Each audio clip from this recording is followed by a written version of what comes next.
Hello friends, ಇವತ್ತು ನಾನು ನಿಮಗೆ ರವಾ ಲಡ್ಡು ಯಾವ ಥರ ಮಾಡೋದು ಅಂತ ಹೇಳಿ ತೋರಿಸ್ಕೊಡ್ತಾ ಇದ್ದೀನಿ. ಸೊ ಬನ್ನಿ ಫ್ರೆಂಡ್ಸ್, ಹಾಗಾದರೆ ನೋಡೋಣ ಇದನ್ನು ಯಾವ ಥರ ಮಾಡೋದು ಅಂತ. ಮೊದಲಿಗೆ ಒಂದು ಕಡಾಯಿನ ಗ್ಯಾಸ್ ಮೇಲಿಟ್ಟು ಅದರಲ್ಲಿ ತುಪ್ಪನ ಹಾಕ್ಕೋಬೇಕು.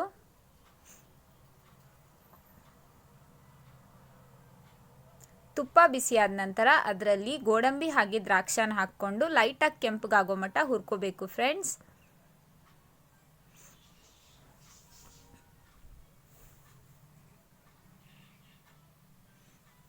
ಫ್ರೆಂಡ್ಸ್, ಈ ಥರ ಆಗಬೇಕು. ಇವಾಗ ಇದನ್ನು ಸೈಡ್ಗೆ ಎತ್ತಿಟ್ಕೊಳ್ಳೋಣ. ಇವಾಗ ಮತ್ತೆ ಕಡಾಯಿಗೆ ಸ್ವಲ್ಪ ತುಪ್ಪನ ಹಾಕ್ಕೊಂಡು ಅದರಲ್ಲಿ ರವಾನ ಹಾಕ್ಕೊಂಡು ಹುರ್ಕೋಬೇಕು ಫ್ರೆಂಡ್ಸ್. ನಾನಿಲ್ಲಿ ಬಾಂಬೆ ರವಾನ ತೊಗೊಂಡಿದ್ದೀನಿ. ಇದನ್ನು ಒಂದು 5 ನಿಮಿಷ ಮೀಡಿಯಮ್ ಫ್ಲೇಮಲ್ಲಿ ಹುರ್ಕೋಬೇಕು ಫ್ರೆಂಡ್ಸ್.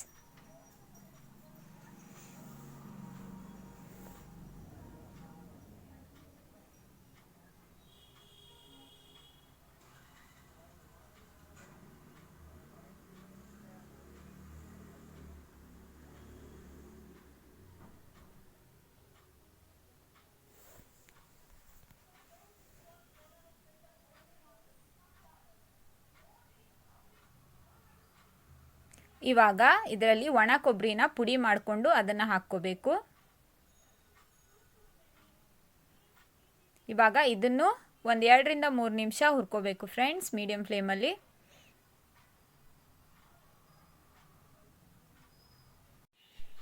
ಇವಾಗ ಇದರಲ್ಲಿ ನಿಮ್ಗೆ ಎಷ್ಟು ಸ್ವೀಟ್ ಬೇಕು ಅಷ್ಟು ನೋಡಿ ಸಕ್ಕರೆನ ಹಾಕ್ಕೊಳ್ಳಿ ಫ್ರೆಂಡ್ಸ್. ಹಾಗೆ ಚಿಟಿಕೆಯಷ್ಟು ಉಪ್ಪು. ಇವಾಗ ಇದನ್ನೆಲ್ಲ ಚೆನ್ನಾಗಿ ಮಿಕ್ಸ್ ಮಾಡ್ಕೋಬೇಕು.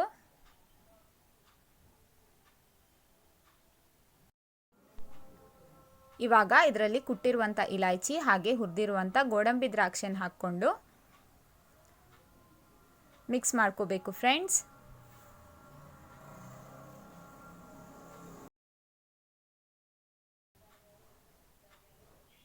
ಇವಾಗ ಇದರಲ್ಲಿ ಹಾಲನ್ನು ಹಾಕ್ಕೋಬೇಕು ಫ್ರೆಂಡ್ಸ್.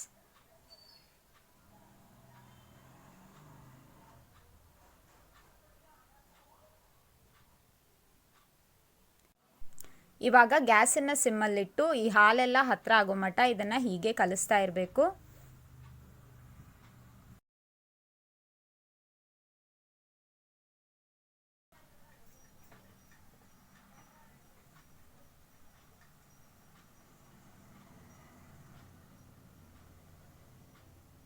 ನೋಡಿ ಫ್ರೆಂಡ್ಸ್, ಇವಾಗ ಇದಾಗಿದೆ. ಇವಾಗ ಇದನ್ನು ತಣ್ಣಗಾಗೋದಕ್ಕೆ ಬಿಟ್ಬಿಡೋಣ ಫ್ರೆಂಡ್ಸ್. ಇವಾಗ ನೋಡಿ ಇದು ತಣ್ಣಗಾಗಿದೆ. ಇವಾಗ ಕೈಗೆ ಸ್ವಲ್ಪ ತುಪ್ಪನ ಹಚ್ಕೊಂಡು ಈ ಥರ ಉಂಡೆ ಕಟ್ಕೋಬೇಕು ಫ್ರೆಂಡ್ಸ್.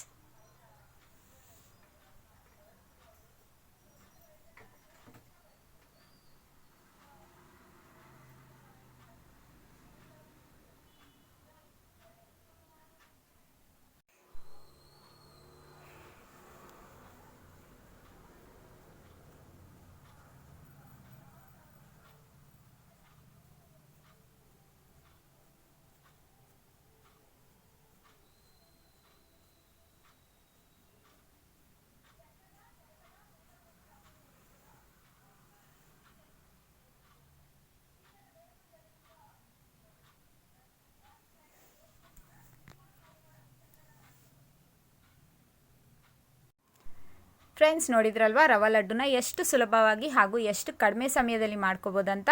ಸೊ ಫ್ರೆಂಡ್ಸ್, ಹಾಗಾದರೆ ಇದನ್ನು ನೀವು ನಿಮ್ಮ ಮನೆಯಲ್ಲಿ ಟ್ರೈ ಮಾಡಿ ಹಾಗೆ ಹೇಗಿದೆ ಅಂತ ಕಮೆಂಟ್ ಮಾಡಿ ತಿಳಿಸಿ. ಹಾಗೆ ನನ್ನ ವಿಡಿಯೋ ಇಷ್ಟ ಆಗಿದ್ದರೆ ವಿಡಿಯೋನ ಲೈಕ್ ಮಾಡಿ ಹಾಗೆ ಶೇರ್ ಕೂಡ ಮಾಡಿ.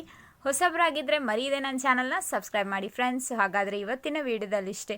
ಮುಂದಿನ ವಿಡಿಯೋದಲ್ಲಿ ಮತ್ತೊಂದು ಹೊಸ ರೆಸಿಪಿಯೊಂದಿಗೆ ಸಿಗೋಣ. ಅಲ್ಲಿವರೆಗೂ ಟೇಕ್ ಕೇರ್ ಅಂಡ್ ಬಾಯ್.